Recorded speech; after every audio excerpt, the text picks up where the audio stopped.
Debatable issue ہے کے اوپر طویل ڈسکشنز ہونی چاہیے جس کا مستقبل قوم کے مستقبل سے تعلق ہوتا ہے. یہاں بار بار سعودی عرب جامعہ دوبارہ ہم اس طرف جا رہے ہیں. وہ جامعہ ازہر جو 30 سال حسنی مبارک جیسے ڈکٹیٹر کے تحت تھا اور اب دنیا کے بدترین ڈکٹیٹر جنرل سیسی کے تحت ہے، وہ میرے لیے کوئی مثال نہیں ہے. یہاں پہ جب ہم بات کرتے ہیں تو اپنی مرضی کے مثالیں لیتے ہیں. سعودی عرب میں حدود قوانین ہیں، اس کو ہم نہیں اٹھاتے، لیکن وہاں پہ اگر کوئی ہماری مرضی کی چیز مل رہی ہے تو ہم اس کو اٹھاتے ہیں.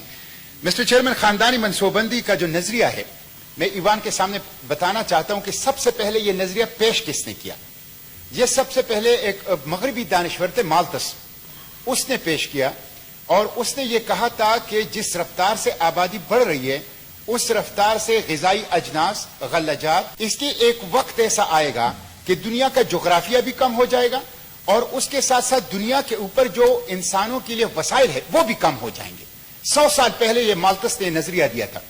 دلچسپ بات یہ ہے مسٹر چیئرمین، میں آگے بڑھنے سے پہلے توجہ اس طرف ایوان کی دلانا چاہتا ہوں کہ مالتس کے نظریے کے 100 سال ہو گئے ہیں، آبادی بڑھ رہی ہے، لیکن 100 سال پہلے انسان جتنا خوشحال تھا آج اس سے کئی گنا زیادہ خوشحال ہے.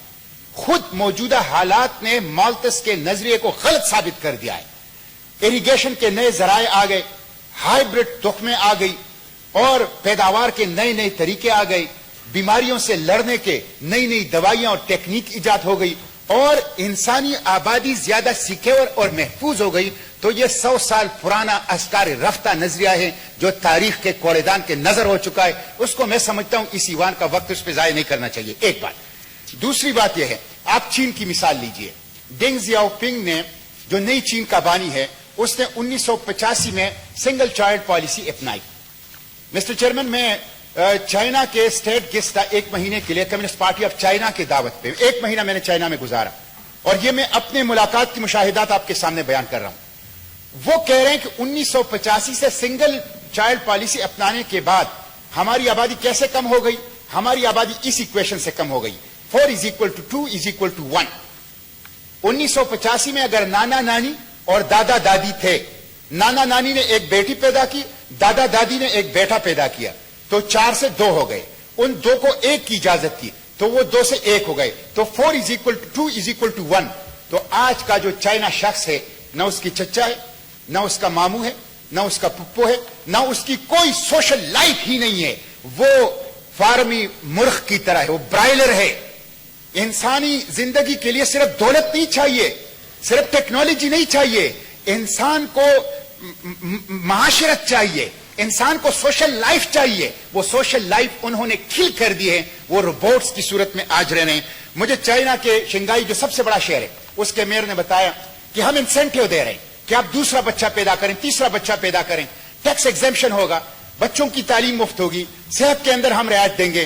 لیکن لوگ کہتے ہیں کہ اب ہم واپس بچوں کو پیدا کرنے اور ان کی پرورش کی بوجھ کی طرف نہیں جائیں گے. اب تو ہم یہ عیش و عشرت والی زندگی گزاریں گے جس میں کوئی برڈن نہیں ہے، کوئی رسپانسبلٹی نہیں ہے اور بس صرف لائف کو انجوائے کرو. تو اس کی وجہ سے ان کی جو اس وقت صورتحال ہے، اکانومسٹ کا جو ابھی ریسنٹ تجزیہ آیا ہے چائنا کے بارے میں، وہ کہہ رہے ہیں کہ 2040 تک چائنا ترقی یافتہ ہونے سے پہلے بوڑھا ہو جائے گا. ترقی یافتہ ہونے سے پہلے بوڑھا ہو جائے گا. اور میں جاوید عباسی صاحب بڑے لرن سینیٹر ہیں ہمارے، انہوں نے مثال دیا یورپ کی مثال، جاپان کی مثال. سب سے بڑی تیزی کے ساتھ فرانس کی آبادی ڈیکلائن کی طرف جا رہی ہے.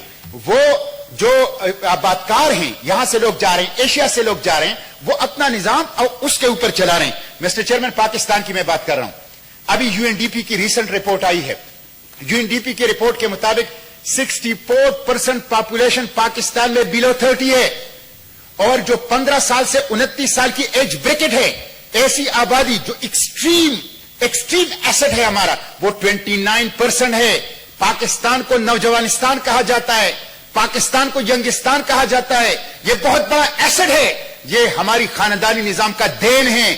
میں منت کرتا ہوں، جھولی پھیلاتا ہوں، ہمارے خاندانی نظام کو بچائیں، اس کو سیکیور کریں.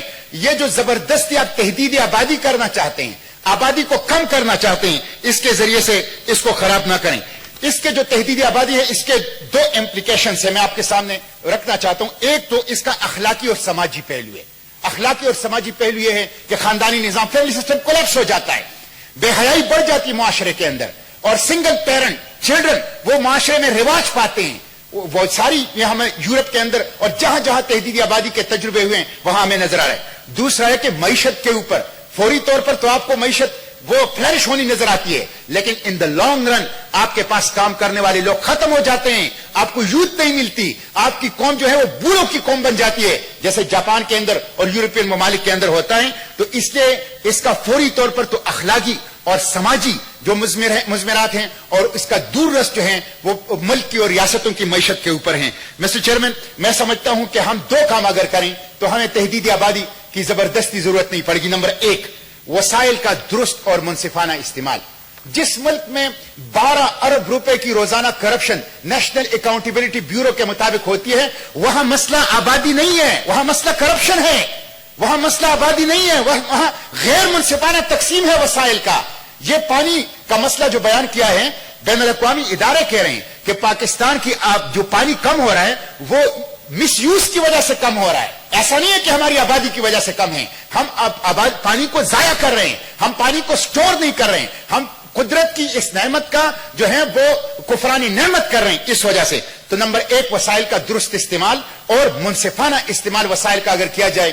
پاکستان فوڈ باسکٹ ہے, اگر اریگیشن کا انتظام ہو جائے, اگر لوگوں کو فیسلٹی دی جائے, اگر کرپشن ختم ہو جائے تو پاکستان پورے براعظم افریقہ کی غذائی ضرورت پورا کر سکتا ہے. یہ گودام ہے غلے کا. اور دوسری چیز, اسلام نے فطری طور پر 2 سال 2.5 سال اور 3 سال یہ وقفہ فطری طور پر ہے. آپ اس فطری وقفے کو ڈسٹرب نہ کریں, آپ اس کو چھیڑیں گے تو اس کے نتیجے میں آپ سوشل فیبرک کو تباہ و برباد کریں گے. تو اس لیے میری درخواست یہ ہے کہ اس طرح رواروی میں ایسی قراردادیں اور موشن یہاں پہ پاس نہیں ہونی چاہیے. ایک ڈیٹیل ڈسکشن ہونی چاہیے, جدید اعداد و شمار بھی سامنے آنے چاہیے, قرآن و سنت کے جو اصول ہیں تجربات اس کو سامنے رکھنے چاہیے, اس کے بعد کوئی فیصلے کی طرف ہمیں جانا